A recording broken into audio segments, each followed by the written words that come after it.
На этом канале я буду освещать свое видение относительно инвестиций в криптовалюту, в акции, в недвижимость, в землю, то есть в любой актив, который в будущем способен принести доход, дополнительный доход.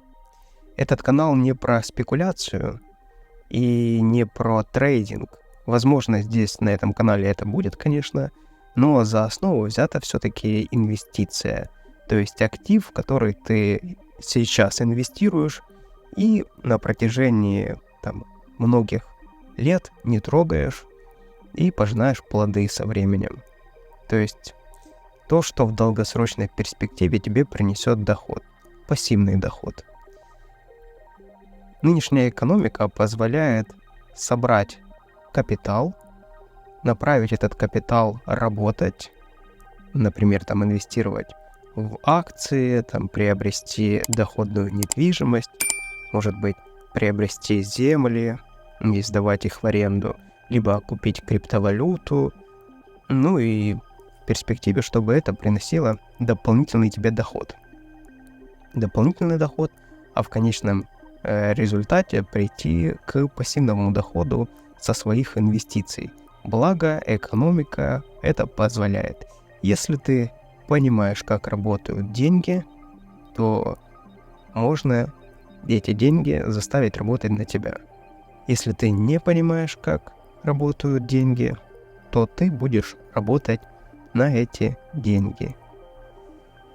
Этот канал я планировал давно начать вести, но ранее я себе не давал морального права, потому что у меня не было результатов тех, которые не показать обществу, не показать аудитории эти результаты, чтобы мне поверили, а мне результаты эти важны для самого себя, чтобы я понимал, что то, о чем я говорю, что я в это верю.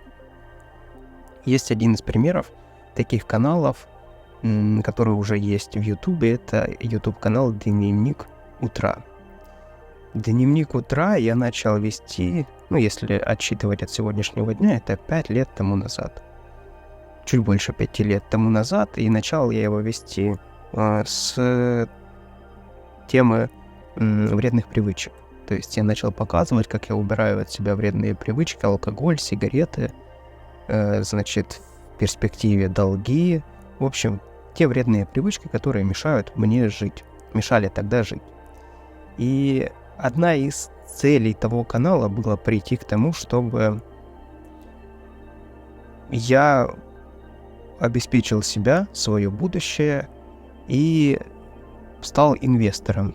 Тогда я еще не до конца понимал, что я хочу быть инвестором, но я точно тогда понимал, что мне необходимо навести порядок в финансах моих, потому что, несмотря на то, что я предприниматель с 18 лет, даже если не с 16 лет, несмотря на то, что я работал сам на себя, несмотря на то, что у меня были интернет-магазины, офлайновые магазины, в общем, относительно тернистый путь у меня был.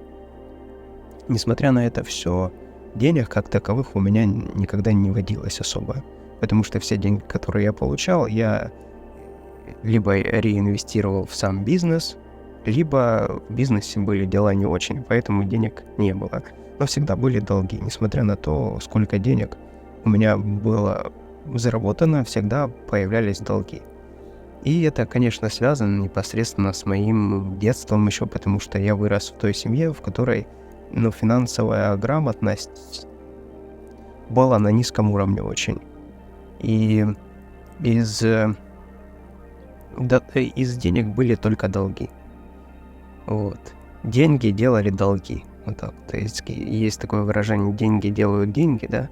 А в моем случае деньги приносили только проблемы и долги, потому что при появлении в семье денег появлялась у семьи возможность создать еще большие проблемы. Чем больше были деньги, тем больше были проблемы. И бедность меня окружала с самого детства. Для меня бедность — это мышление, это способ мышления. Это не про то, что есть такой сложный период в жизни, его необходимо пройти, а про то, что несмотря какой период у тебя в жизни, если у тебя бедное мышление, у тебя всегда все будет плохо. Бедность притягивает все самое худшее в жизни. Начиная от вредных привычек, заканчивая там скандалами, негативными какими-то последствиями. В общем, ничего полезного бедность не приносит. И я выявил у себя вот эту вот проблему бедности уже после того, как убрал от себя вредные привычки. Потому что, когда у меня были вредные привычки, виной всему я находил, конечно же, сами вредные привычки, что так в действительности и есть. Но вредные привычки — это не самое главное, что было у меня проблемой. Одной из таких главных вещей это была вот бедность, бедное мышление. И алкоголь, конечно, с сигаретами непосредственно и притягивал бедность и все последующие проблемы. В общем, я бы не разделял бы это в отдельные там привычки вредные, я бы все это назвал бы одним словом — вредные привычки. Вот когда я убрал от себя вредные привычки, спустя год я рассчитался уже с долгами. С долгами, которые утянулись у меня всю жизнь. Когда я рассчитался с долгами, после этого у меня начали появляться деньги в кармане.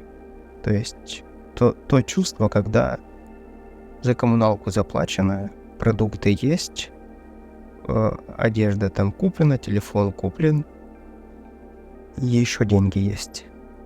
То есть появился излишек денег.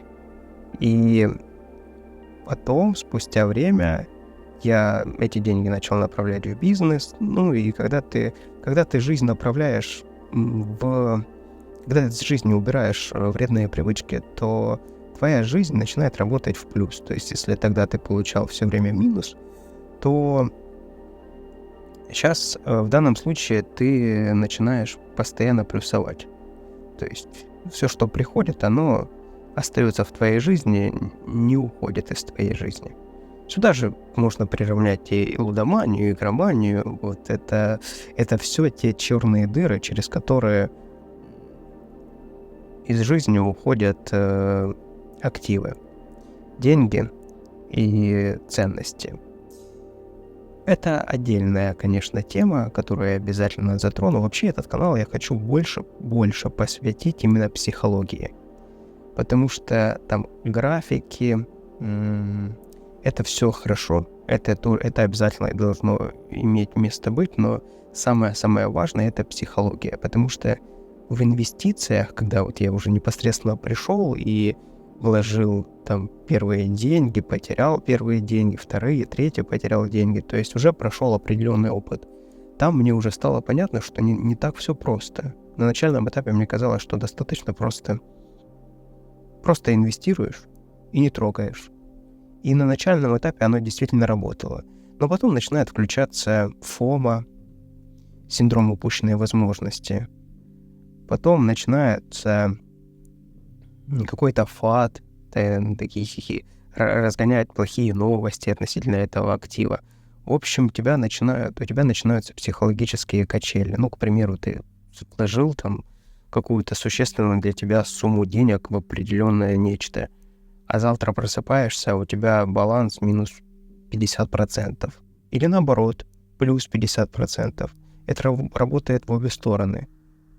Если ты не подготовлен психологически, то одинаково сложно, как когда активы твои растут, так же, как и падают. Потому что когда растут, ты постоянно хочешь его зафиксировать, а когда падает, ты тоже хочешь зафиксировать, потому что думаешь, что дальше упадет. Ну и в первом и втором случае это все отдельные моменты, отдельные нюансы, которые я в будущем вот на этом канале хочу раскрывать, затрагивать чисто на своем опыте, как я это преодолевал, к чему я пришел и какой стратегии в конечном итоге я пришел. Вот, собственно, давай это видео посвятим больше вопросам, вопросы, на которые я в будущем планирую отвечать относительно трейдинга. Да, трейдинг или инвестиции, что лучше, что в долгосрочной перспективе конкретно дает результаты, как время работает на инвестиции, почему почему в конечном счете побеждает тот человек, который раньше начал инвестировать, чем тот, который позже. Также интересный вопрос, почему очень легко инвестировать, и в то же время, почему так легко не инвестировать. Инвестиция — это все-таки привычка. Это привычка такая же, как просыпаться утром и чистить зубы. Это точно такая же привычка, только относительно финансов, когда ты получаешь средства и определенную часть денег отправляешь работать на себя. И это также образ жизни, обязательно образ жизни, потому что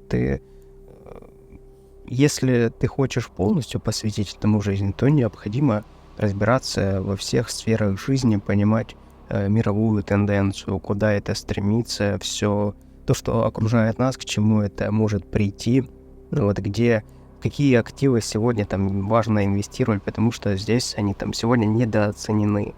И спустя годы ты начнешь разбираться и понимать, на каком этапе мы сейчас находимся, где сейчас кризис, где сейчас, наоборот, подъем, почему именно в кризис важно активизироваться и инвестировать, а когда все на подъеме, важно продавать.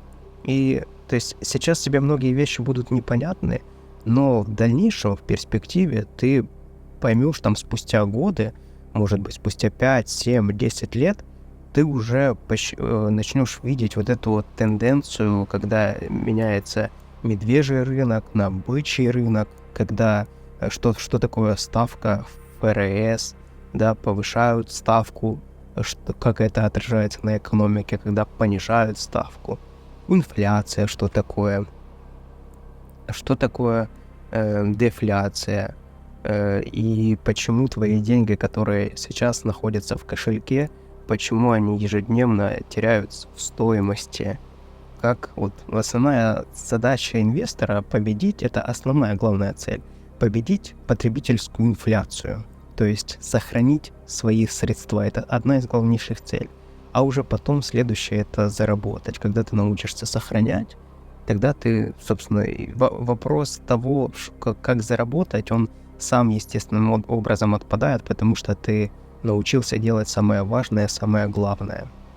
Почему важно диверсифицировать свои риски, почему важно не только в одном активе сидеть, а в разных, и причем даже в разных активах в одной тематике. К примеру, в криптовалюте есть направление IDO, есть направление спот, есть направление, какой-нибудь фарминг, и так далее, и так далее. Есть сектора разные, то есть важно если это про криптовалюту, важно, чтобы часть была активов в Web3, часть активов была в GameFi, часть активов в DeFi секторе. Сейчас это непонятно тебе, но в дальнейшем ты начнешь в этом разбираться. То же самое и в акциях. Важно не только в криптовалюту. Криптовалюта — это высокорисковый актив. Но важно, чтобы были классические инструменты в твоем портфеле инвестиционном, чтобы, допустим, в акциях то же самое, оно билось по секторам, чтобы были у тебя ETF, потому что ты не поймешь, конечно, когда ты в одном активе сидишь, какая разница между акциями и криптовалютой, но, к примеру, если брать индекс S&P 500, допустим, ETF VO. Сейчас, подожди, я понимаю, что, скорее всего, для тебя это какие-то непонятные слова, но я специально буду их произносить, потому что в будущем я буду их объяснять, тебе будет становиться более понятно. Пример привожу, есть у тебя VO, 500 мировых американских акций, и есть криптовалюта, к примеру, какие-то альткоины. Альткоины — это есть монеты, биткоин — это биткоин — основная монета, эфир — это вторая монета, считай, по рынку. Все остальное в целом можно, кроме стейблкоинов, назвать.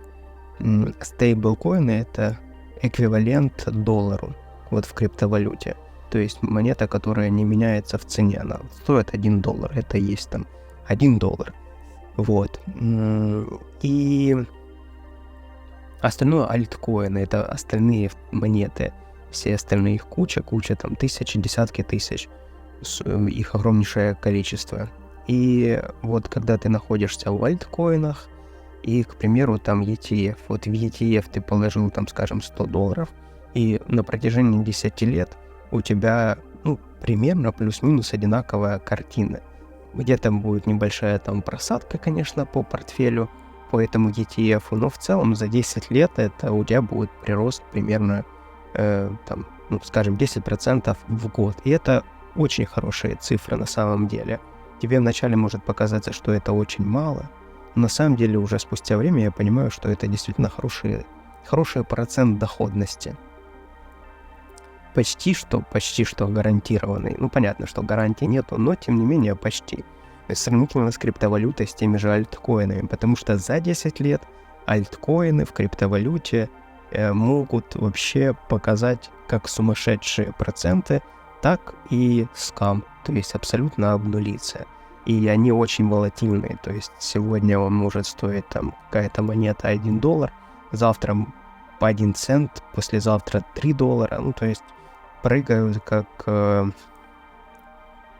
на одном месте не стоят, постоянно в движении, в сумасшедшем, и это очень нестабильно. И поэтому важно, чтобы часть активов была в акциях, часть активов была в криптовалюте, часть активов в недвижимости, часть в земле, часть, может, в бизнесе и тому подобное. Еще очень важно, чтобы ты не шел в инвестиции без денег, типа как на работу. Так ничего не получится. Так ты потеряешь даже то, чего у тебя нету. В инвестиции следует идти, когда у тебя уже есть что туда инвестировать. Что имеется в виду? Что инвестировать? Это когда у тебя есть средства свободные, которые не влияют на твою жизнь. Вот это вот момент очень важный, потому что тогда ты находишься в максимально комфортных, расслабленном состоянии, и ты способен рационально мыслить, без эмоций.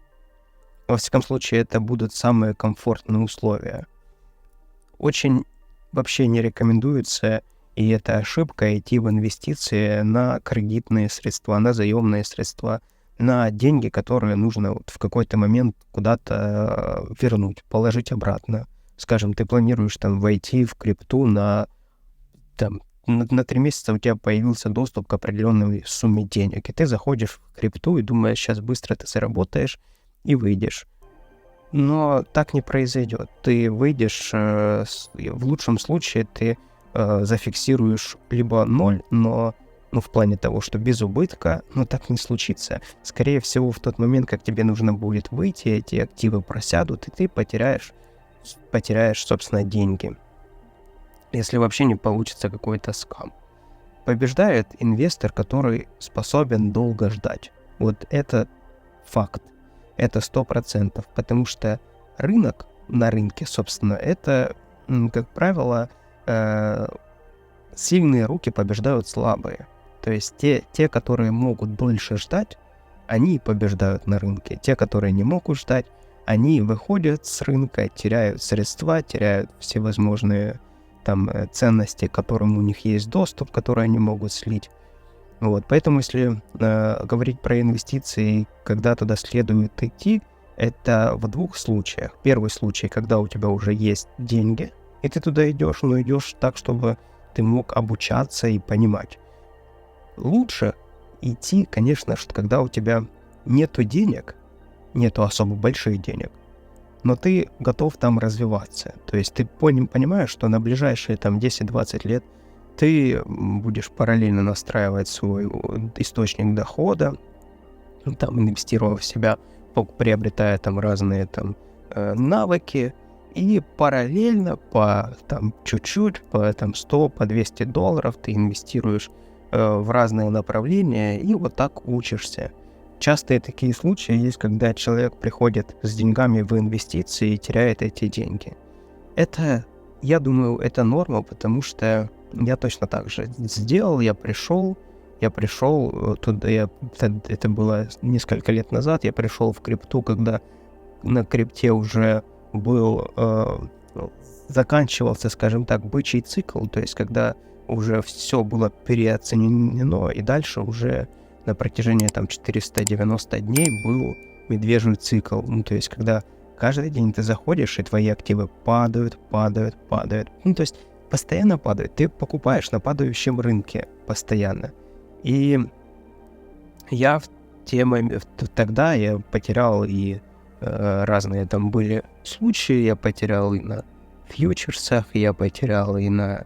Тогда еще была такая игра, и она и до сих пор есть. Это Степан, связанная с ты ходишь и зарабатываешь. Я зашел на самых хаях.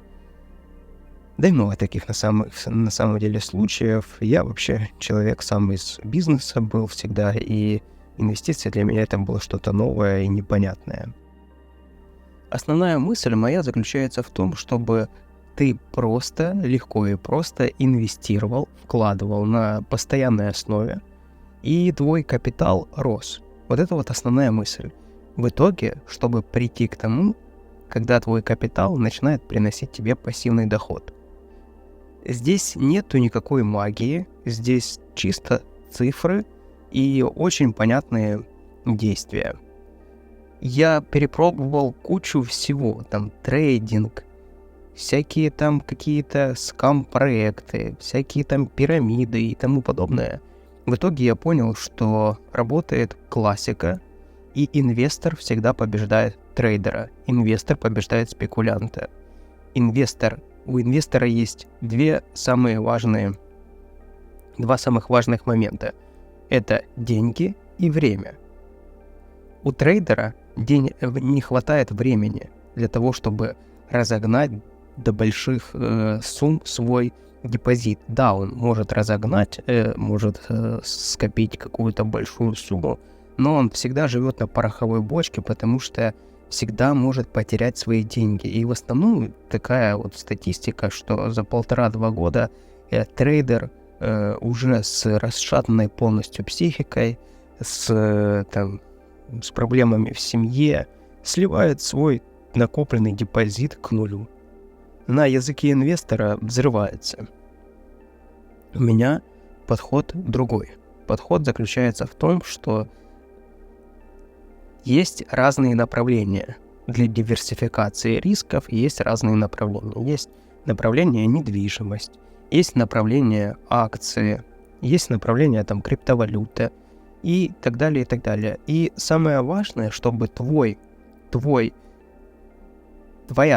большая часть капитала находилась в защищенных активах, такие как, допустим, ETF, да, например, S&P 500, либо в той же недвижимости.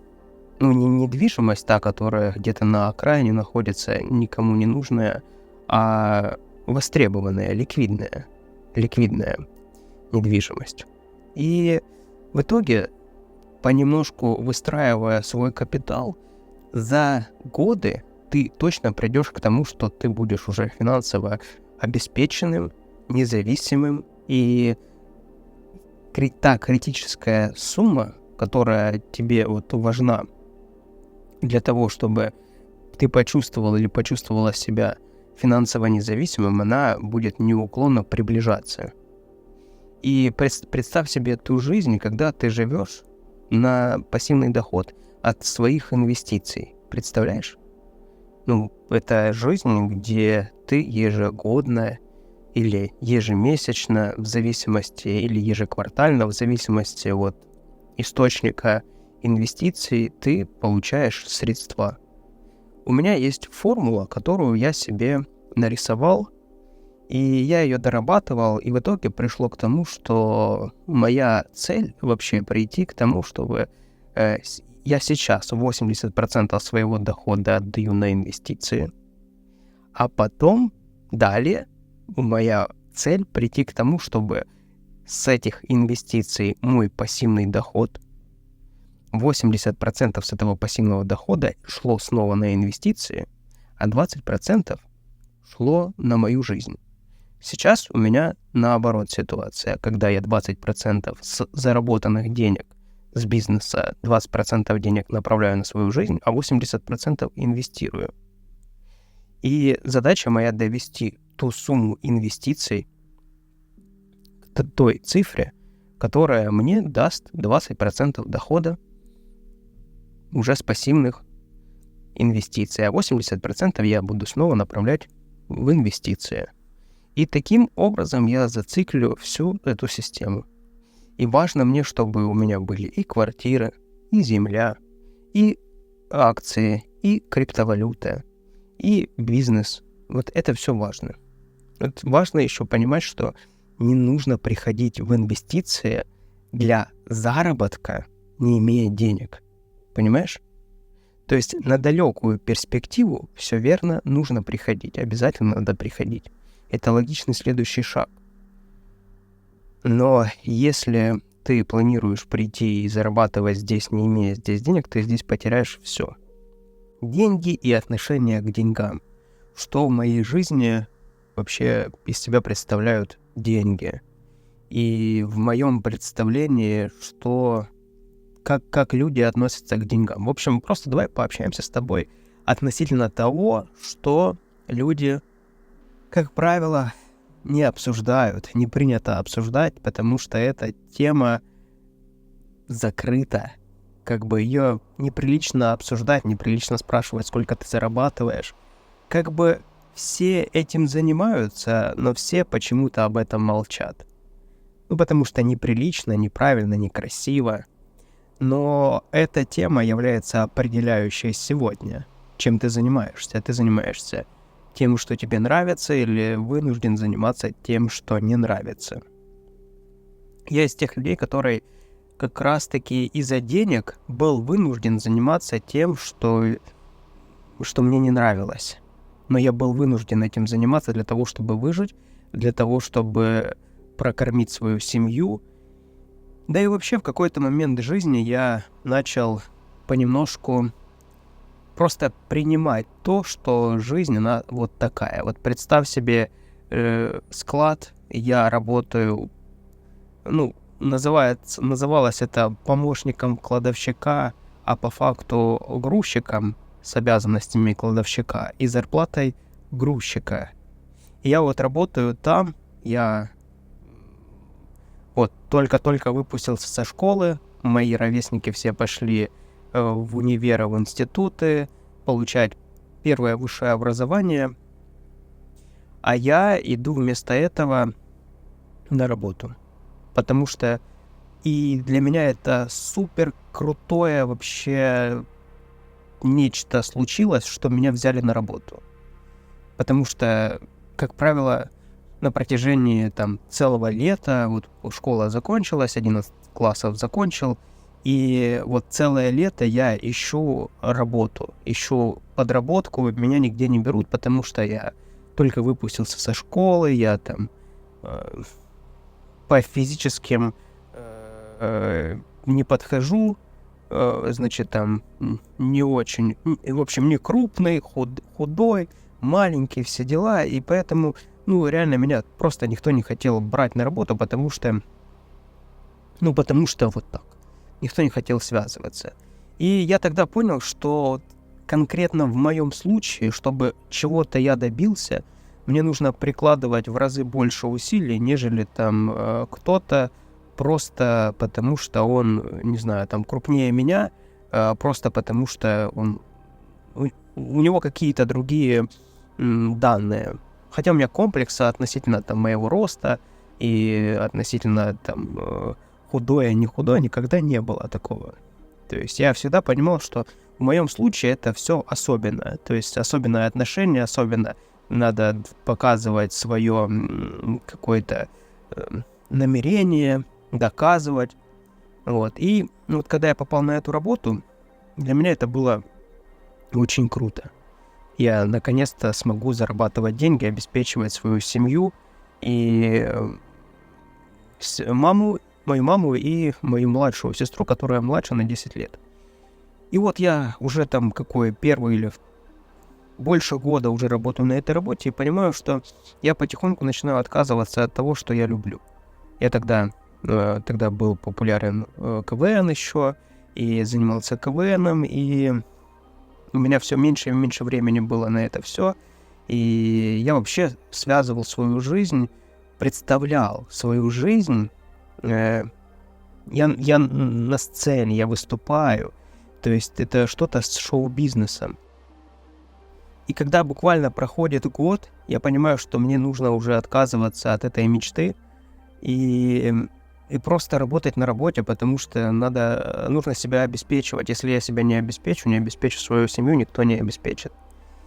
И я тогда понял, что деньги, хотя я и до этого понимал, что деньги это все, на тот момент, потому что, знаешь, было все, кроме денег, а нету денег, собственно, есть ограничения, нужно занимать, где-то деньги как-то искать, как-то придумывать, обуться, одеться, какой-то металл, сдавать бутылки и тому подобное. Я думаю, лучше запишу отдельное, на самом деле, видео или подкаст относительно там своего детства, но я просто буквально немножко, чтобы ты понял или поняла, что вообще, с чем я сталкивался, чтобы было представление, понимание о том, что для меня деньги — это не то, что было всегда, это то, чего не было никогда. Вот скорее всего, такое. И деньги это является определяющим, являлось для меня определяющим. Ты будешь заниматься своим делом, ты будешь делать то, что тебе не нравится, и вообще жить счастливой жизнью или несчастливой жизнью. То есть, вокруг этого крутилось очень много. И огромнейший уровень стресса, жизнь в долгах, жизнь в постоянном поиске денег, а вот деньги вроде есть, а вот их опять никогда нету, а вроде они появились, а вот они уже разошлись по долгам, пораздавались долги, а вот захотелось телефон, он там берется как-то где-то в какой-то там кредит, возникают еще большие проблемы. В общем, вот это все мне знакомо. И я в целом знаю очень хорошо этот уровень мышления. Уровень мышления бедного человека. То есть бедный человек — это как вредная привычка. Вот у меня есть канал «Дневник утра». Так случилось, что он посвящен полностью одной проблеме. Это как убрать от себя вредные привычки, такие как алкоголь, сигареты, наркотики и тому подобное, и в том числе и долги.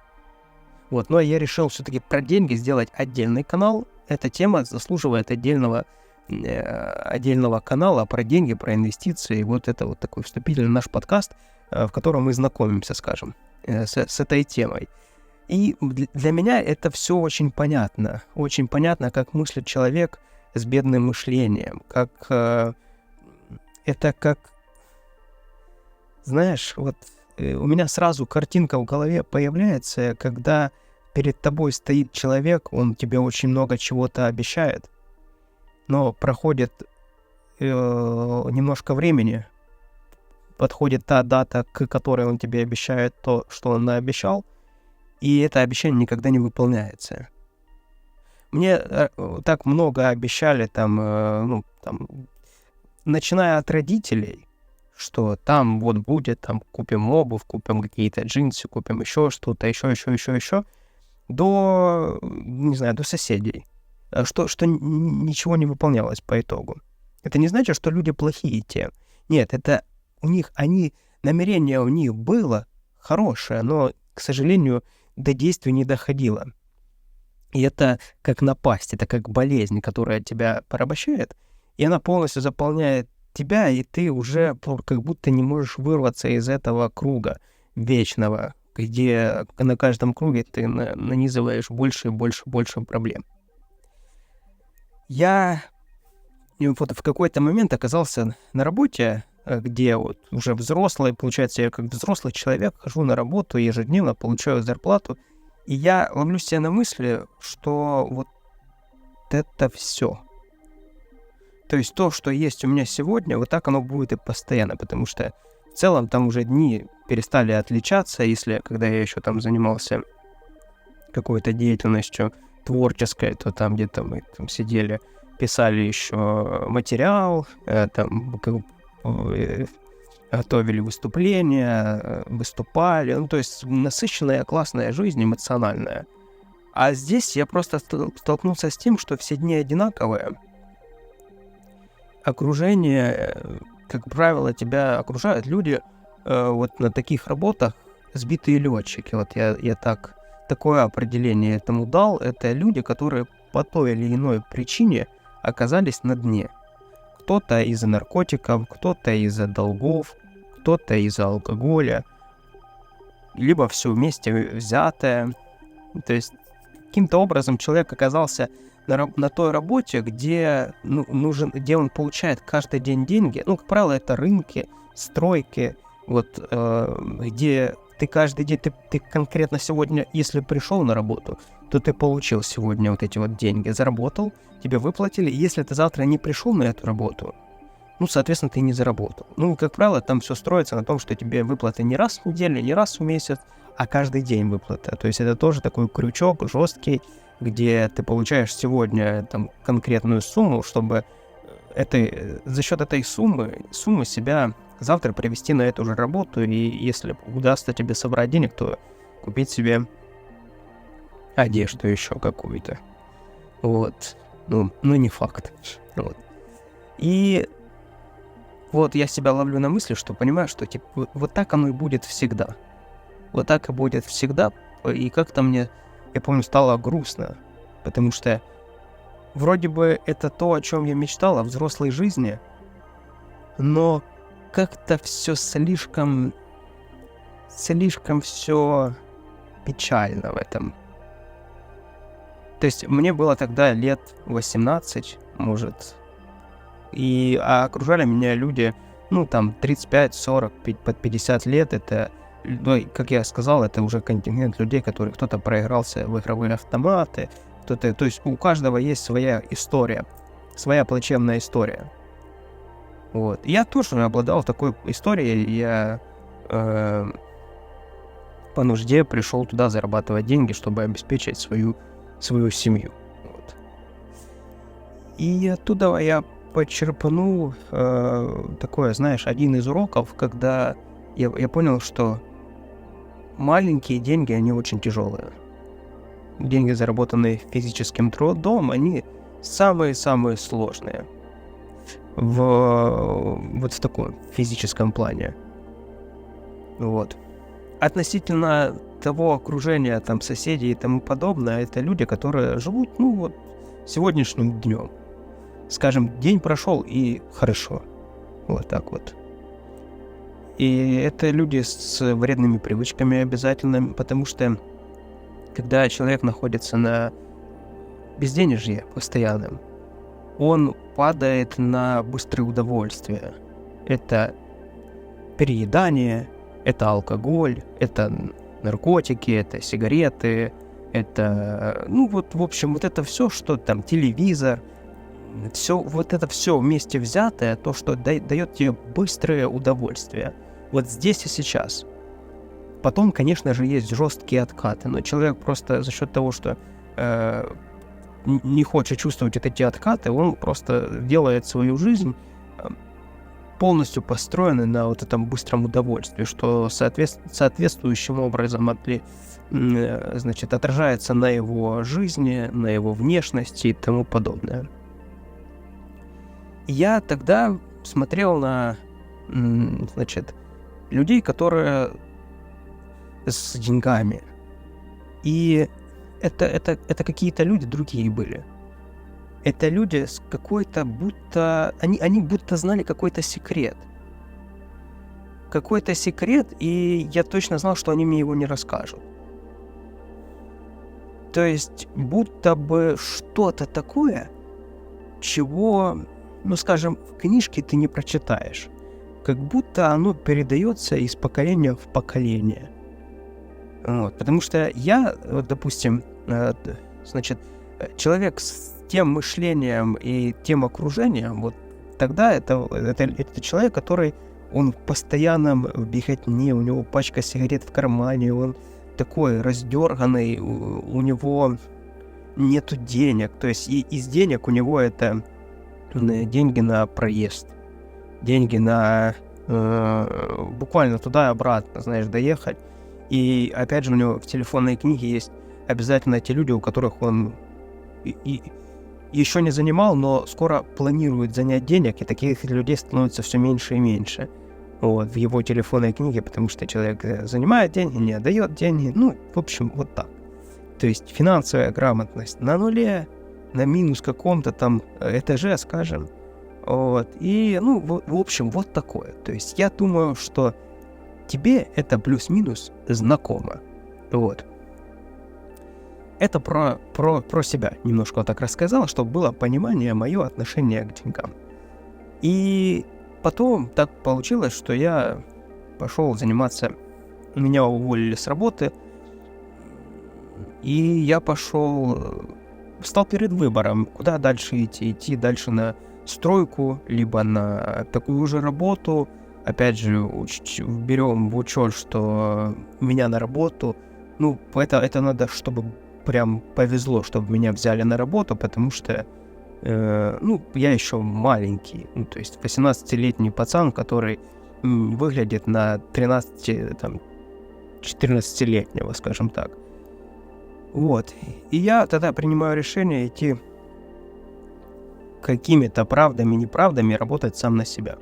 Это было очень страшно, это было непонятно, и я начинаю, сразу перескочу, начинаю с одного рынка, с рынка Барабашова продавать товары на другие рынки. Рынок Барабашова в Харькове — это оптовый рынок был, а перепродавал товары, то есть обеспечивал торговые места по другим рынкам, по другим розничным рынкам.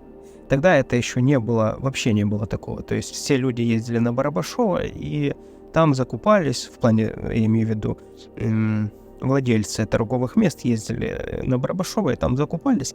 А я придумал, что им ездить, я возьму и буду ездить к ним сам и привозить им то, что им будет необходимо. Конечно же, зарабатывать я не умел, я просто вот пошел, взял прайса у одних и отвез прайса другим. И так развозил, долго это все происходило. И в какой-то момент у меня сделали заказ, и я помню, заказ даже был он просто в ноль. Может, там небольшой плюс. Но я понял, что вот тогда, когда я взял деньги у одного, взял товар у одного, отвез, получил за это деньги, привез деньги обратно, и мне там что-то осталось буквально доехать на метро домой, я понял, что наконец-то у меня что-то получилось такое, что я, работая сам на себя, мне удалось заработать деньги. Не зарплату, а заработать деньги. Плюс к этому всему, конечно же, про окружение. У меня было несколько окружений. Одно окружение — это рабочее, это абсолютно окружение, которое отличается от окружения творческого, потому что творческое окружение — это в основном обеспеченные родителями дети, да, подростки, в общем, и им было вообще непонятно. То есть у того окружения, которое творческое, оно больше за то, как провести время свое, там, куда пойти там в пятницу, в какой клуб, или где там выступить. Ну, то есть вообще другие заботы абсолютно. То есть у них вопрос с деньгами решен, соответственно, где брать деньги в тумбочке. Да, кто туда их кладет, неизвестно. Но кто-то кладет, какая разница. Вот. И, то есть, это такой был очень сильный контраст. Для того, чтобы мне держаться было в том творческом окружении, мне необходимо прикладывать было много усилий потому что время-то ограничено в сутках. И так получается, что пока ты работаешь на работе, время идет, а потом ты после работы еще устаешь, и надо еще там какие-то шутки писать, там миниатюры ставить, еще, и, в общем, просто сил, энергии не хватает на это все, и оно в конечном счете вот творческое вот это направление понемножку стало уже отходить от меня, и я вот пошел тогда уже заниматься своим делом. И как уже рассказал, вот первый заказ, у меня первые деньги, пусть оно и в ноль там, почти маленький плюс, но я почувствовал первые деньги и понемножку начал раскручивать это направление, переработал с теми друзьями, которые были с творческого окружения, кому нужна была работа, брал к себе, и продержалось со мной немного. Вернее, пробовали со мной работать многие, Но когда видели, что сталкиваемся с тем, что тут все непонятно и ничего нету конкретного, ну, то есть, что нужно, да, нужно искать клиентов, нужно клиентам отгружать, то, ну, как правило, мотивация у людей заканчивалась, потому что зачем им что-то придумывать, если им деньги спокойно дают те же самые родители, и вообще это зачем им придумывать какие-то проблемы себе. У меня такого выбора не было, поэтому, как я уже сказал, переработал с многими друзьями, и единицы, по-моему, пооставались, которые там до конца, если в этой тематике со мной работали. Если в двух словах, то сначала я вот работал по Харькову и области, потом начал по Украине еще работать, там на Барабашово ездили тогда еще со всей Украины, вот, и попробовал по Украине поездить. В общем, получалось потихоньку, как-то получалось, и в какой-то момент у меня появились постоянные клиенты на рынках города Харькова, и я, хорошо сообщался с людьми на одном из рынков, владельцами торговых мест, и так судьбой сложилось, что мне предложили, в общем, арендуем у нас торговое место. Хочешь? Пожалуйста, арендуй. Тогда у меня появилось первое торговое место на рынке, мое торговое место. Это было очень круто. После одного торгового места появился потом еще контейнер, после контейнера магазин, потом я понял, что нужно открывать интернет-магазины, сделал один интернет-магазин, второй, третий, вот, и в общем и целом все работало, никогда не думал, что я с Харькова перееду в Киев, потом получается так, что я встречаю свою жену и переезжаю в Киев. Этот бизнес преобразовывается полностью уходит в интернет, и какое-то время оно еще работает все в интернете. И все это время я вкладываюсь только в бизнес. Ну вот, и для меня ценность была бизнес. Я еще много раз буду повторять о формуле 21 века, буду ее раскрывать, и вот, чтобы для понимания было, тогда у меня Карл Маркс писал в книге «Капитал» о том, что формула богатства 19 века, она заключалась в формула так звучит: деньги-товар-деньги штрих, то есть приумноженные деньги. Понимаешь, то есть деньги ты вкладываешь в товар и получаешь больше денег. Ну и, соответственно, так зацикливаешь эту формулу, и тогда на тот момент деньги были ценностью. Вот. И я везде смотрел и понимал, что в этом и заключается богатство. То есть важно продавать, много продавать, и нужно в этом становиться профи. Я стал в этом профессионалом в той нише, в тех направлениях, в которых я работал. И начало получаться, продавал, и все я обратно вкладывал в бизнес. И это было ошибкой. Ошибкой, потому что спустя время потом я просто закрыл все это буквально нажатием пару кликов, вложил в это все миллионы. И потом я спустя время пришел к тому, что формулой богатства 21 века являются уже не деньги. Деньги не являются ценностью, а ценностью являются активы. И формула 21 века, формула богатства, звучит так: актив-деньги-приумноженный актив. Ну, актив штрих. Вот. И вот это вот зацикленная формула. То есть богатые люди 21 века, они держат деньги в ликвидных активах, таких как облигации, акции, коммерческая недвижимость. Не недвижимость где-то на окраине, никому не нужная, а ликвидная, которая дорожает в цене. И когда я это понял,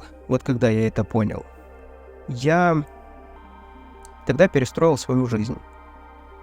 То есть на момент, когда я закончил заниматься бизнесом, я к тому моменту имел опыт, и да и в целом все.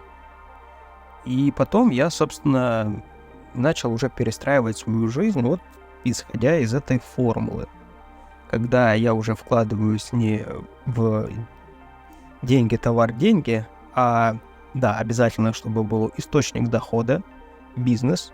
И бизнес у меня преобразился, я начал заниматься ютубом, я начал заниматься, расширять сетку YouTube-каналов. И, собственно, я понял, что нужно строить свое богатство, свой капитал. Капитал я должен заработать на том, что перспективное. Я понял, что видео — это перспективное. Потому что здесь ты можешь, к тебе доступ есть у тебя ко всему миру. Это раз. Второе, я понимаю, что нужно заниматься инвестициями. Нужно инвестировать деньги, недостаточно их заработать. Недостаточно просто их заработать, эти деньги. Ими нужно управлять. Нужна финансовая грамотность. И, как оказалось, недостаточно просто куда-то деньги положить и об этом забыть. Недостаточно просто накапливать деньги, и потому что есть инфляция, есть потребительская инфляция, та же, которая просто съедает твои деньги, которая ценность денег теряется ежегодно, смотря в какой валюте, где-то в 10%, где-то 5%, где-то в 20%, где-то более. И тогда я понял, что деньги нельзя заработать в инвестициях, не имея деньги. Это большая ошибка. Прийти в инвестиции без денег. Это так не работает. Если денег у тебя нет, то тебе в инвестициях делать нечего.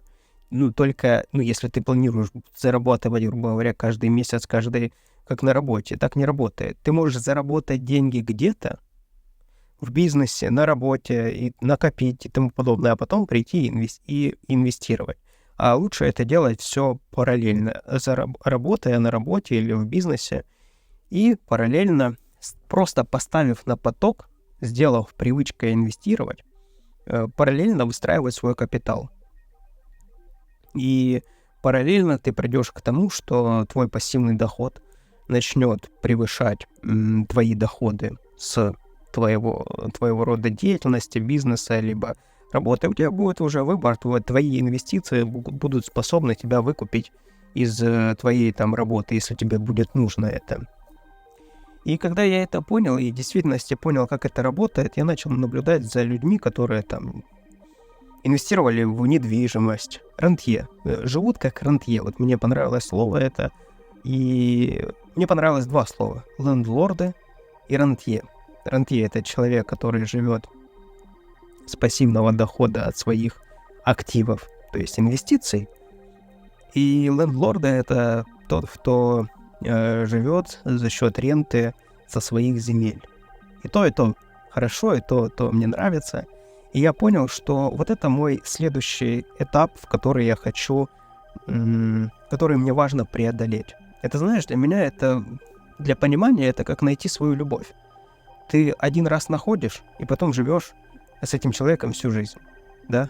Ты больше не ищешь вторую любовь, третью, четвертую, пятую и тому подобное, или находишься в постоянном поиске. Вот относительно второй половины у меня уже лет в 16 было четкое понимание, что это за человек, каким характеристикам должен отвечать этот человек. Вот. У меня уже было тогда понимание, и когда я в жизни этого человека встретил, я сделал все, чтобы мы были вместе. Вот, потому что если бы не было у меня этого представления, как ты поймешь, кто тебе нужен? Вроде оно, а вроде не оно, да, и начинаешь ходить, придумывать. Когда потеряешь, вроде бы оно, когда находишь, а вроде и не оно. В общем, поэтому должна быть четкая картинка, то, к чему ты стремишься. То же самое это по аналогии, вот как с любовью. Ты раз нашел, и все, и дальше пошел заниматься уже следующим этапом. То же самое и про деньги. Я считаю, что с деньгами это не то, что ты постоянно всю жизнь решаешь вопросы. Ты постоянно решаешь вопросы с деньгами, если ты не решаешь в корне эту проблему, этот вопрос. Но если ты задаешься целью, прийти к финансовой независимости, к жизни на пассиве, на пассивный доход, то ты к этому придешь. Опять же, давай и решишь этот вопрос, и пойдешь заниматься уже следующим каким-то там направлением. И какое направление? Да, раскрытие своего внутреннего потенциала. Деньги — это энергия, которая дает тебе силы, возможности заниматься тем, чем ты хочешь, ресурсы, и поэтому деньги — это неплохо. Ни в коем случае деньги — это хорошо, если уметь ими пользоваться. Пассивный доход — это не когда ты ничего не делаешь. Такого не существует. Просто это называется как пассивный доход. Это чтобы тебе лучше было, не знаю, там продавать что-то. Но по факту пассивный доход — это просто немного другой род деятельности, когда уже, к примеру, ты вошел в режим, когда у тебя твой капитал $100 тысяч, да, и эти $100 тысяч тебе приносят 10% годовых, то есть, скажем, $10 тысяч. Я сейчас так грубо скажу, округлю, $10 тысяч. И тебе 10 этих тысяч долларов хватает на то, чтобы прожить жизнь, да, прожить этот год. Но по моей формуле лучше, чтобы ты вот эти $8 тысяч обратно инвестировал в то же направление или в другое, но обратно делал реинвест. Вспоминаем формулу, да, как она звучит. Актив-деньги-актив приумноженный. То есть ты из одного актива переливаешь деньги в другой актив, с процентов заработанных с одного актива переливаешь в другой актив, либо усиливаешь этот. И в идеале, чтобы это было $22 тысячи ты оставляешь себе на жизнь, а $8 тысяч туда инвестируешь обратно. Понятно, что может не хватать $2 тысяч, но это уже нюансы. Главное, чтобы тут просто по цифрам было понятно. 20% оставляешь на жизнь, 80% обратно инвестируешь. И у тебя тем самым в следующем году 20% становится твоим больше. Понимаешь, о чем я говорю?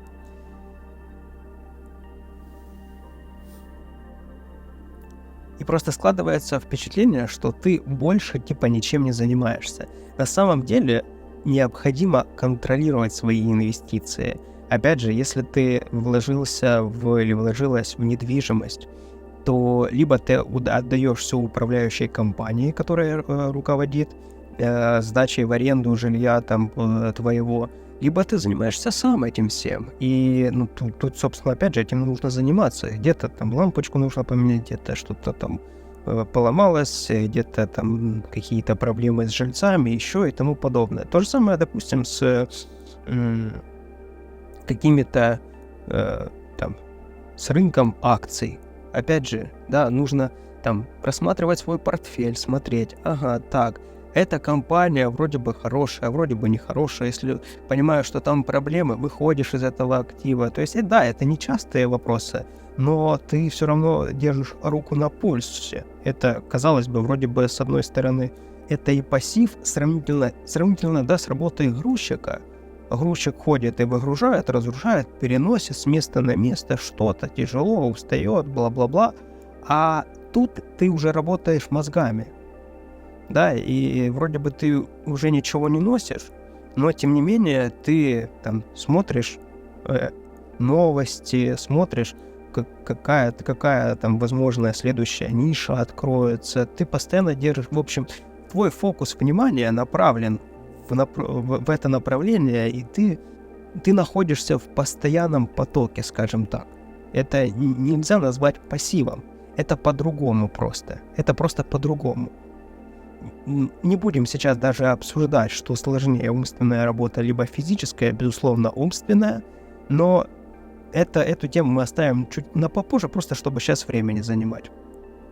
Поэтому важно понимать, что пассивного дохода не существует. Просто существует более комфортный доход, на который ты тратишь меньше времени, меньше усилий, но тебе он обеспечивает все твое будущее. Плюс важно еще понимать, что мы не вечны.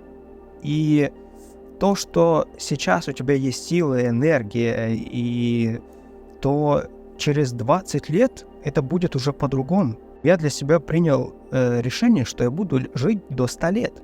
Неизвестно, сколько у меня получится, больше, меньше, это уже не так важно. Важно, что мой горизонт планирования на 68 лет.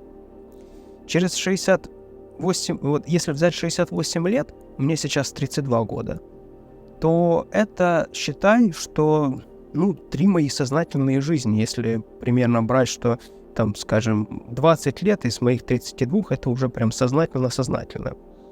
Да, и 20 лет, да, в 68 поместится 3 таких жизни, скажем. Я понимаю, что ближайшие лет так 18, мне 32, до 50 лет, если брать этот промежуток времени, точно будет в 50 лет у меня другой настрой уже. То есть мне будет хотеться заниматься чем-то другим. Может быть, писать книги, может быть, путешествовать, еще что-то. И мне для этого необходимо будет ресурсы и свобода. Чтобы были ресурсы и свобода, для этого нужны деньги, чтобы меня никакая система не поглотила, чтобы я был свободным, чтобы у меня был выбор. И я точно понимаю, что в разрезе тех же 3 лет до 35 лет у меня тоже поменяются настрои. Я тоже буду уже хотеть более, может быть, размеренной жизни. А может, открою какое-то такое направление, где у меня будет, просто безграничный поток энергии и сил. Плюс я также понимаю, что когда какая-то тема начинает работать, ее нужно разрабатывать на максимум. То есть пока корова доится, надо ее доить, выдаивать все. Понимаешь?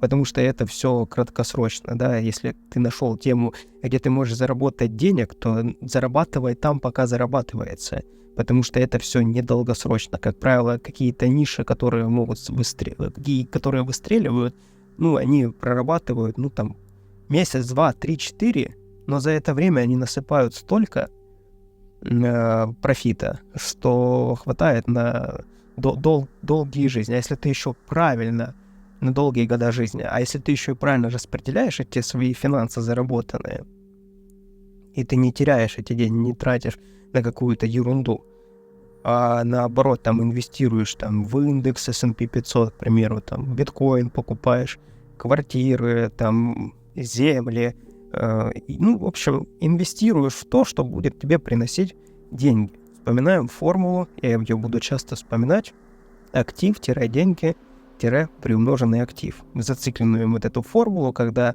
ты из актива переводишь, актив дает тебе деньги ты инвестируешь опять снова, реинвестируешь в активы и получаешь еще больше ликвидных активов.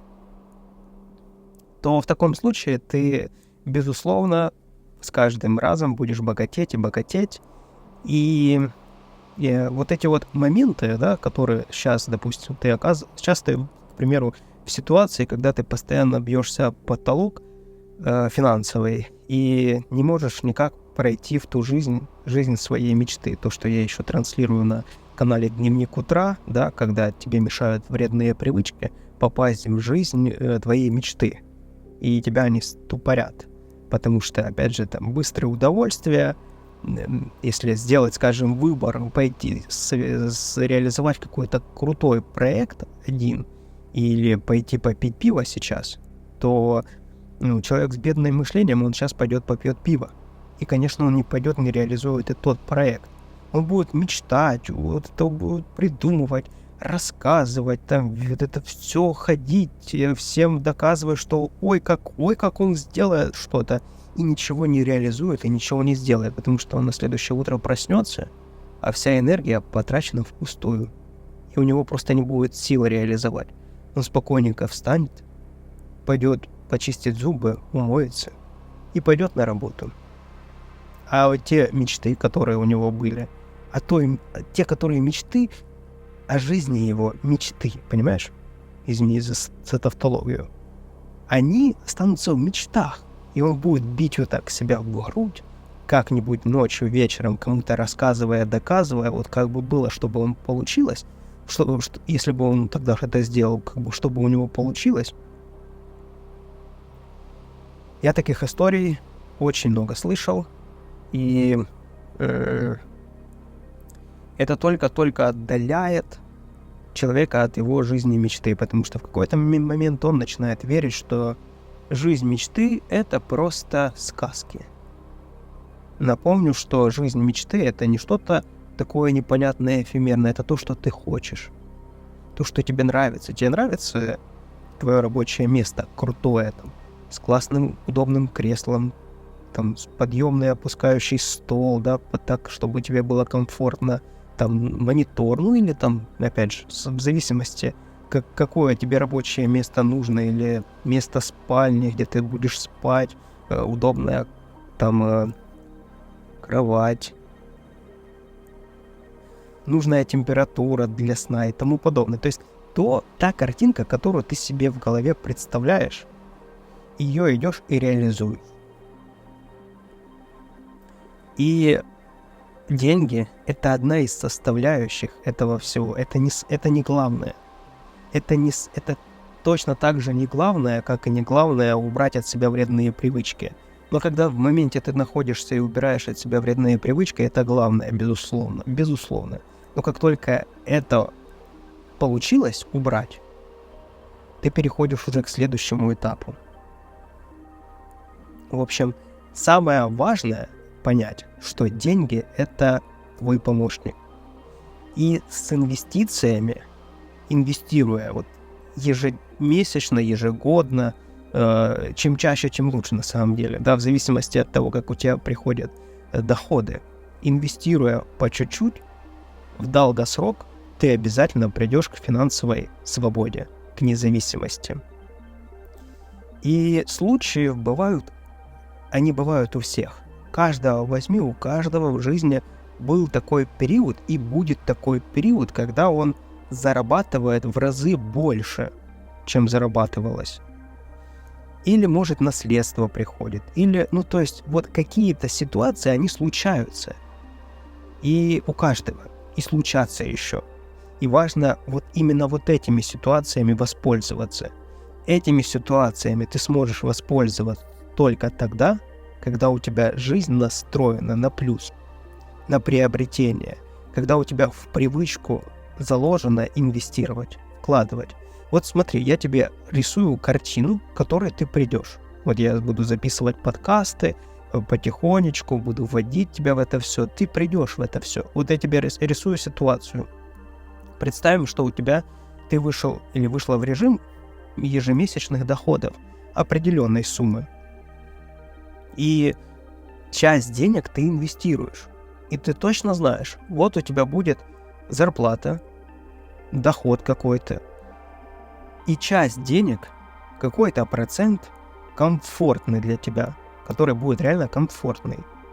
И это не будет влиять на качество твоей жизни, если ты будешь вот эту сумму проинвестируешь. Ты точно будешь понимать, так, в этом месяце я набираю этот актив, вот этот актив, вот это направление крипты проинвестирую, направление акции, направление там недвижимости, направление еще куда. То есть ты понимаешь, что ты ты свой портфель, он уже есть у тебя.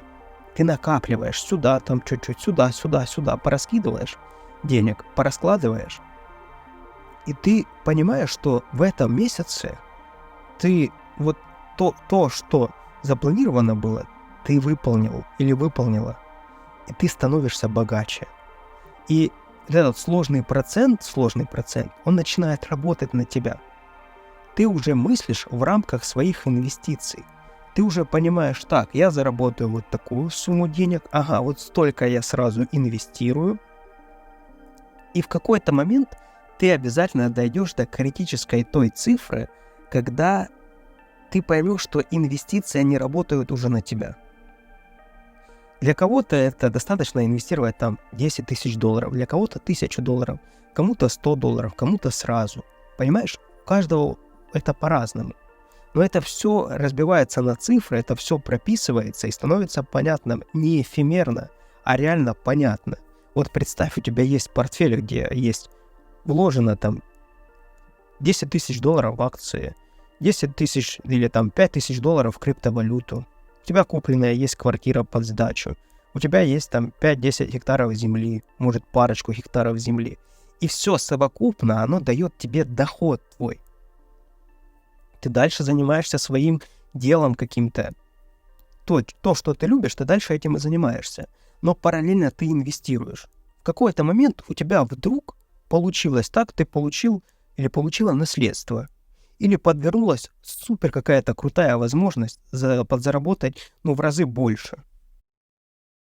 Ты сразу же понимаешь, как ты направишь эти деньги. Вот смотри, если взять тебя, и ты не понимаешь, куда ты денешь $100 тысяч. Для тебя $100 тысяч убьют они эти. Сколько историй таких есть, когда человека, который выиграл в лотерею какие-то там большие деньги, миллионы, как его эти деньги просто за 3 года сводят в могилу. Потому что человек просто не знает, что с этим делать. Он начинает пить, упиваться этими вредными привычками. Он, просто сумасшествие происходит, и потом он все, безусловно, теряет. Но когда ты знаешь, что ты получаешь энную сумму денег, получаешь $100 тысяч, и ты понимаешь, я сейчас инвестирую $25 тысяч в акции, 25 тысяч $, в криптовалюту, 25, куплю квартиру или несколько квартир. И уже понимаю, что мне в конце месяца с тех же квартир будет приходить какая-то сумма, скажем, 20 тысяч гривен в месяц, которую ты можешь тратить на себя, на свою жизнь, либо дальше инвестировать. В общем, представь, что вот каждое вот это направление, я каждое направление свое называю кит. То есть для меня как-то так повелось, я назвал, и мне оно пошло. Что вот направление, допустим, акций, я называю это, когда еще маленький портфель, я называю это маленьким китом, маленькой рыбкой, которую я выкармливаю потихонечку выкармливаю, и как только этот портфель собирает ту критическую сумму, благодаря которой он дальше уже может развиваться, в данном случае для меня это значит, что этот кит вырос, и он дальше себя может обеспечивать и создавать новых китов, новых детей своих китов. Если так, на простом языке, я хочу сейчас донести на простом языке. Что я имею в виду, когда... Давай, чтобы тебе проще было, к примеру, на недвижимости, да? Недвижимости на квартире. К примеру, ты купишь 2 квартиры. Вот, к примеру, у тебя эти 2 квартиры будут в месяц приносить 20 тысяч гривен аренды. 20 тысяч гривен аренды. То есть в год ты будешь с этих квартир получать 240 тысяч гривен. А, к примеру, стоит 1 миллион, квартира, да, это новую купить. И тебе потребуется, в принципе, 4 года тебе потребуется для того, чтобы купить новую квартиру. То есть вот эти 2 квартиры за 4 года создадут 3-ю квартиру.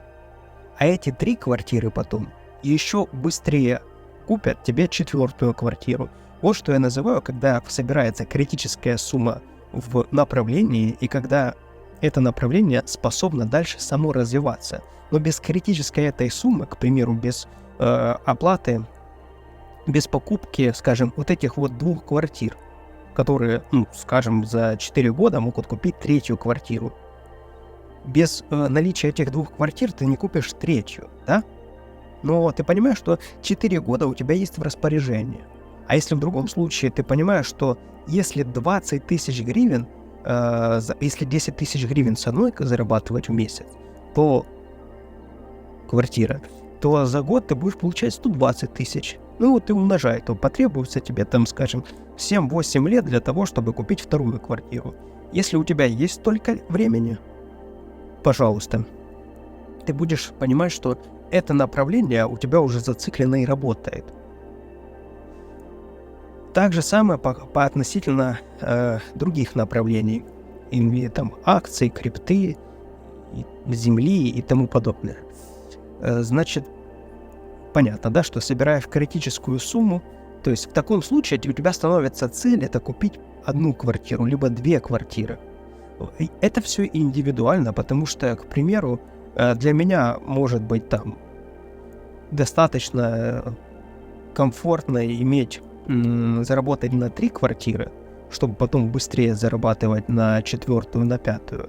А кому-то достаточно более комфортно будет, наоборот, 2 заработать, 1 заработать квартиру. В общем, это все индивидуально, это все прорабатывается, это все прописывается, к этому приходишь. Мне сейчас самое главное это закинуть зерно, чтобы было понимание, чтобы заразить тебя вот этим ощущением, когда дать, в общем, эту энергию. понимание того, как инвестиции начинают работать на тебя. И когда самое важное, это ввести в привычку это все.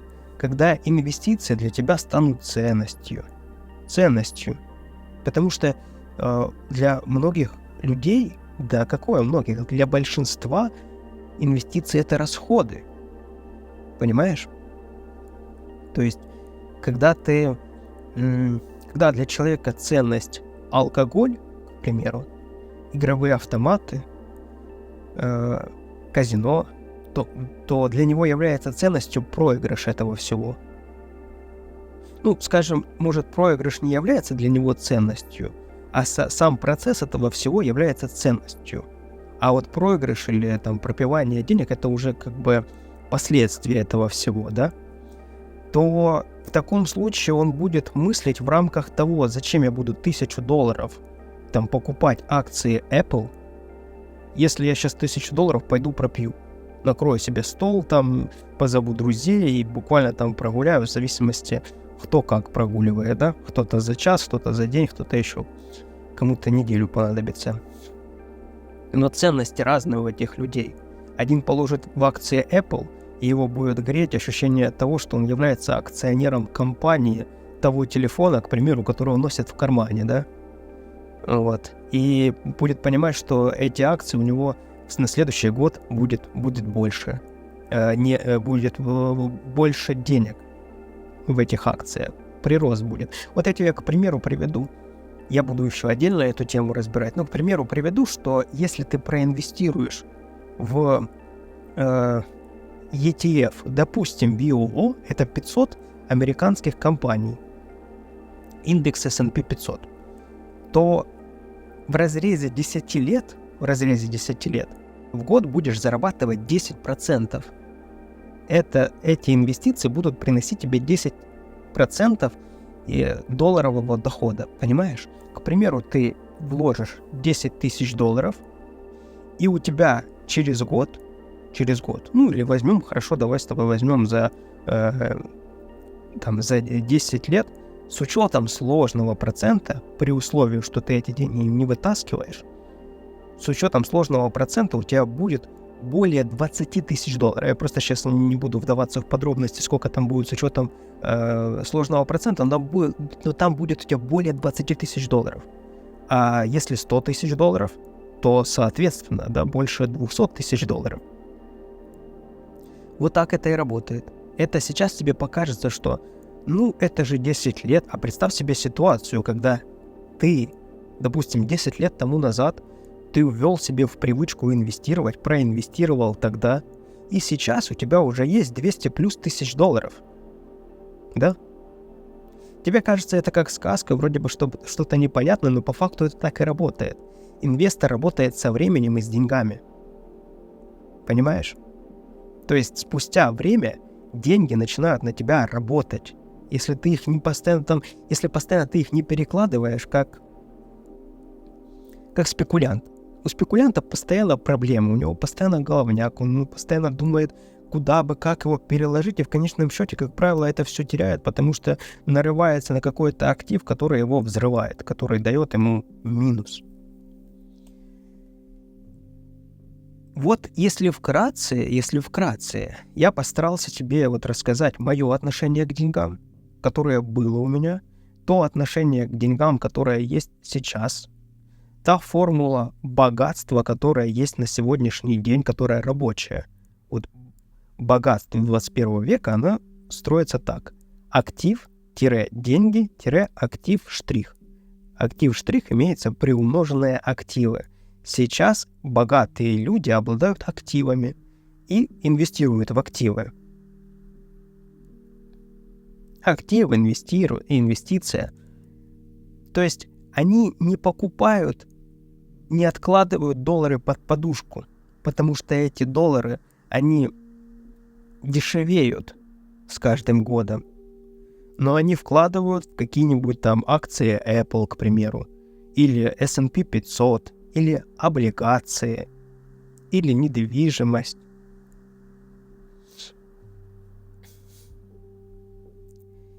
И с каждым годом они становятся богаче и богаче. Вот при такой формуле Богатые богатеют, бедные беднеют. У бедных. У бедных формула, опять же, смотря кого взять. Может быть, деньги, пассив, деньги. Или пассив, деньги, пассив приумноженный, да, когда ты, допустим, ты вкладываешь, человек вкладывает в какую-то квартиру на окраине никому не нужную деньги. Но это хорошо еще, если он вкладывает в квартиру, то у него будет хотя бы квартира. А если вкладывает деньги там в телефон, который не может себе позволить, а если вкладывает в какой-нибудь там ковер, который опять никому 300 лет не нужен, да, ему кажется, что ну хоть ковер есть, а по факту, ну, он купил то, что он завтра и за полцены не продаст. Вот так. То есть ты можешь посмотреть на какая формула у тебя на сегодняшний день, во что идут твои деньги. У кого-то деньги это удовольствие, да. То есть он все деньги направляет в свое удовольствие. И кроме воспоминаний и плохого здоровья больше у него ничего нету. Ну, потому что, как правило, человек, который вкладывает в удовольствие, не имея ничего за душой, не имея капитала, не имея отложенных средств, то, как правило, это удовольствие, оно сомнительное, потому что это связано в большинстве случаев с вредными привычками. В общем, давай нарисуем такую картину, которую мы спустя годы с тобой обязательно придем к этому всему. И это будет реально интересное путешествие, потому что вот представь, через 10 лет, может быть, через 5 лет ты попадаешь в ту жизнь, где у тебя все вопросы финансовые, они в целом решены. То есть у тебя есть пассив, ну, относительно пассив, это мы называем так пассив, но я уже сказал, что мы вкладываем в это понятие. Есть пассив, который приносит тебе доход. Есть акции, есть недвижимость, есть облигации, есть золото. В общем, со всех сторон понемножку капает постоянно, а может и не понемножку. И твоя цель уже в этом случае просто вот сидеть, держать руку на пульсе, попивая где-то сачок, может быть в сосновом лесу, может быть на море, может быть где-то в горах, где хочешь, где захочешь, перераспределять эти финансы, то есть вначале накопить, а потом перераспределять. То есть ты получаешь, представляешь, деньги с аренды жилья. И такой думаешь, вложить бы мне эти деньги в S&P 500. И такой переводишь брокеру, на брокерский счет свой кладешь эти деньги и инвестируешь в акции. Ты смотришь, в какой сейчас стадии рынка находится та или иное направление. Может быть, сейчас в крипту стоит войти, там на маленький процент от своего депозита. Может быть, купить какую-то квартиру, может быть, дом, может быть, где-то несколько гектар земли. И ты наблюдаешь, куда лучше сейчас инвестировать. Может, лучше ничего не трогать и обратно эти деньги направить, если это, к примеру, дивиденды с акций пришли, то опять направить это в акции. И все, и ты посидишь, распределишь свои финансы, дальше пойдешь, выйдешь в сосновый лес, подышишь воздухом этим. Потом ты будешь понимать, так, сегодня я здесь нахожусь, завтра я, к примеру, там еду путешествовать вот туда. Да? Следишь за своим здоровьем. У тебя в норме зубы твои, у тебя в норме твое тело, у тебя хорошее самочувствие. Да, есть где-то просадки, но это нормально. Но это такое мимолетное. Но в целом, в основном, ты живешь жизнью своей мечты.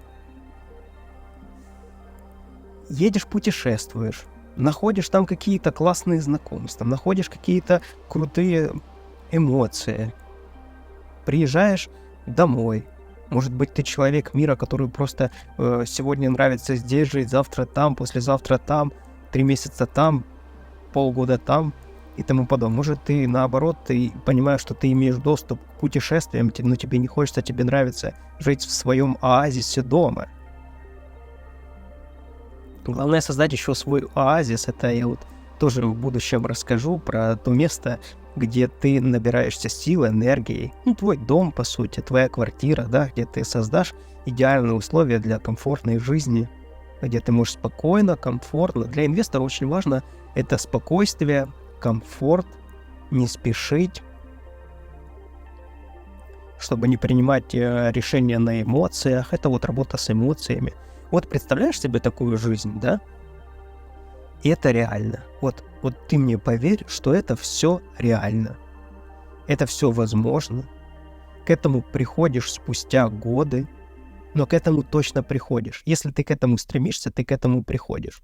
Если ты с каждой зарплаты, с каждого дохода направляешь деньги вот в инвестиции, инвестируешь, то это же логично, что с каждым месяцем, с каждым годом ты становишься богаче и богаче.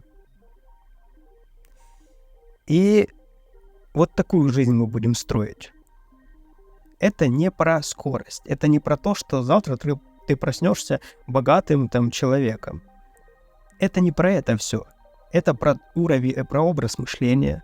То есть сначала мы делаем привычкой инвестиции, делаем ценностью для себя этой инвестиции. И потихонечку, с каждым месяцем, с каждым днем, с каждым годом наша жизнь, она становится более все приближенная к той жизни, о которой мы мечтаем. Когда мы попадаем в ту жизнь, о которой мы мечтали, поверь мне, у тебя уже к тому времени будет уже новая жизнь, прорисованная в голове, куда ты будешь дальше стремиться. И богатство, это не что-то, что дается только кому-то там особенным. Это целенаправленные действия в определенную точку. Ты бьешь, и к этому приходишь. Сначала тут ты можешь инвестировать по $1, по $5. Потом твои инвестиции станут больше. И самое важное, самое главное в этом всем — это почувствовать вот силу маленьких цифр. Потому что ты в будущем поймешь, о чем я говорю. Это просто простым языком, когда ты сначала, скажем, в какой-то актив инвестируешь $1, 2, но на постоянной основе 10, 20, 30, на постоянной основе вводишь в привычку, попадаешь в состояние уже, когда тебе приходят деньги, и ты понимаешь, что для тебя это является реально ценностью, и тебе хочется инвестировать, реально как спорт, скажем, да, когда или какое-то любимое дело, которое тебя прет, которое тебе нравится. Ты туда инвестируешь эти деньги, и твой счет, он не уменьшается, а становится большим и большим. И в какой-то момент у тебя сегодня доступ к, скажем, $10, а послезавтра так случится, что у тебя будет доступ уже $10 тысяч инвестировать туда. Но без вот этой всей работы, без понимания, для чего тебе зарабатывать деньги, ты не заработаешь больших денег. Тем самым ты будешь давить на то направление, которое у тебя является источником дохода. Ты будешь понимать: так, хорошо, если в этом направлении я нахожусь, и у меня цель, к примеру, собрать, в каком-то из активов, там, скажем, $100 тысяч.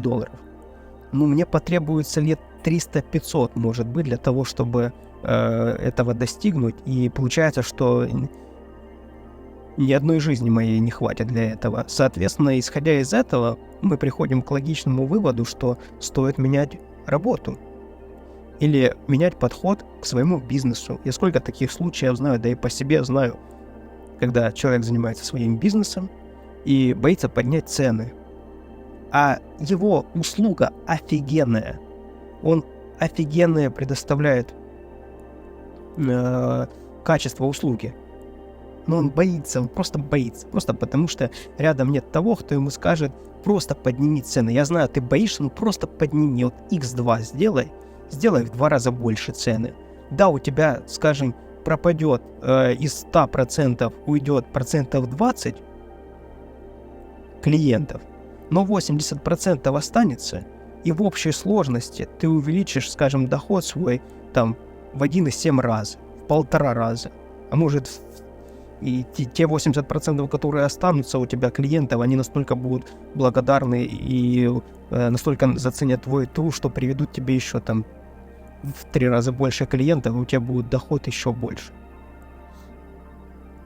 И оно все уже у нас есть. Просто мы когда понимаем, что мы здесь дохода такого не получим, и нужно идти куда-то искать дальше, то мы задаемся уже здесь вопросом, что нам нужно.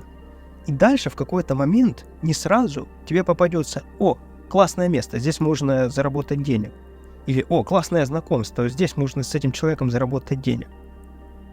И тогда пойдут деньги. Магия? Да нет никакой магии. Нет магии, это фокус. Вот ты сейчас фокусируешься на финансах. Пожалуйста, ты слушаешь мое видео. Не было у тебя бы этого фокуса, ты бы это не слушал или не слушала. Понимаешь, вот так это работает. Ты сейчас будешь потихоньку слушать, там, минута за минутой, просто фоново будешь ставить себе, будешь это прослушивать. И я тебе вот, это на подсознание очень хорошо действует. Я тебе гарантию даю, ты мыслить будешь уже по-другому. Ты уже, такое S&P 500, что это? Пошел или пошла в гугле, забила? Понятно. А ETF что такое? О, тоже интересно. Вот оно. Криптовалюта? Ничего себе, надо узнать, что такое криптовалюта. Биткоин? И начнешь интересоваться этим всем. Я тебе даже не буду там рассказывать о том, насколько это все интересно. Потому что это, когда ты начинаешь этим интересоваться, когда ты начнешь интересоваться и понимать, как устроена экономика, в наше время не интересоваться экономикой — это самоубийство. А еще и не строить свое финансовое будущее, это двойное самоубийство.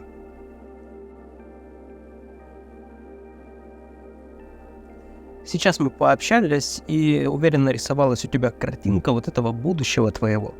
И это все реальность. Это действительно реальность.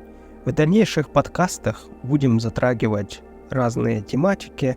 Я буду стараться это все доносить простым языком настолько, чтобы было понятно, что это не что-то сложное, не что-то недоступное, а что это вот, пожалуйста, бери это делай, и все, у тебя жизнь будет понемножку меняться, не нужно будет менять кардинально свою жизнь, потихонечку ты придешь к тому, что, во-первых, будет понимание изначально, к чему ты идешь.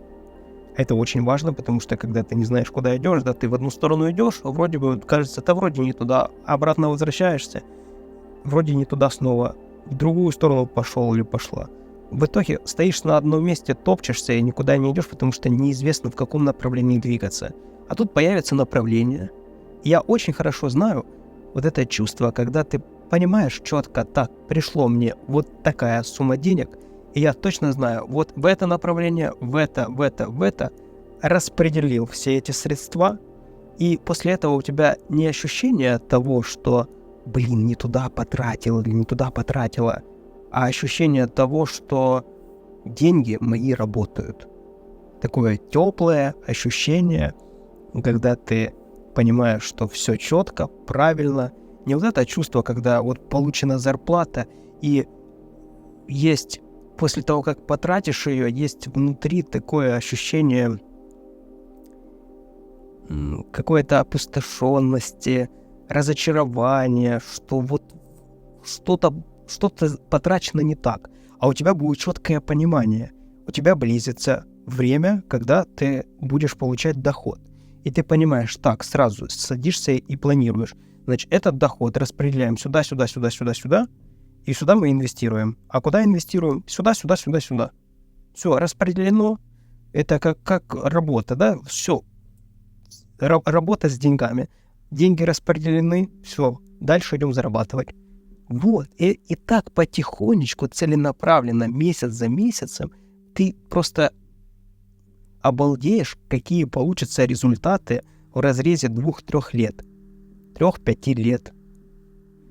А про вот эти вот быстрые доходы, это все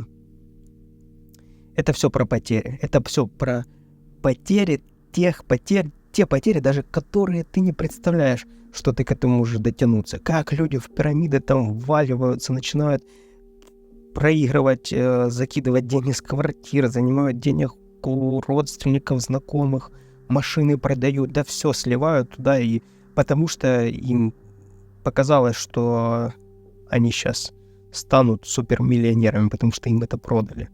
А я так не говорю, нет. Будет все потихонечку, медленно, целенаправленно, контролируемо. Самая главная задача первостепенная инвестора – это сохранить деньги. Не заработать, а не потерять. То есть сохранить. И победить, соответственно, потребительскую инфляцию. Та инфляция, которая обесценивает деньги, по сути, на ежедневной основе. Вот это вот основная задача – не потерять деньги.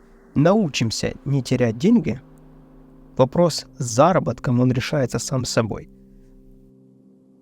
И представляешь, так лет через 20-30 вот будем проводить там прямые эфиры и будем вспоминать такой день или один из таких дней, как ты попал на этот канал, как там попал ко мне в сообщество, и как изменилась жизнь, да, и что это все действительно реально. А я это понимаю, потому что у меня уже за плечами есть YouTube-канал «Дневник утра», на котором получилось сделать, на базе которого сообщество «Трезожники», в котором люди убирают вредные привычки.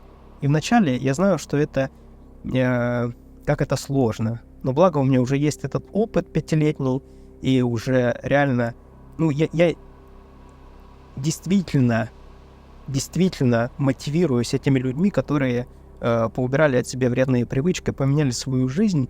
И как я и говорил когда-то, что наступит тот момент, когда следующим этапом мы пойдем заниматься финансами, потому что так оно и есть. Я убрал от себя вредные привычки и потом пошел заниматься финансами.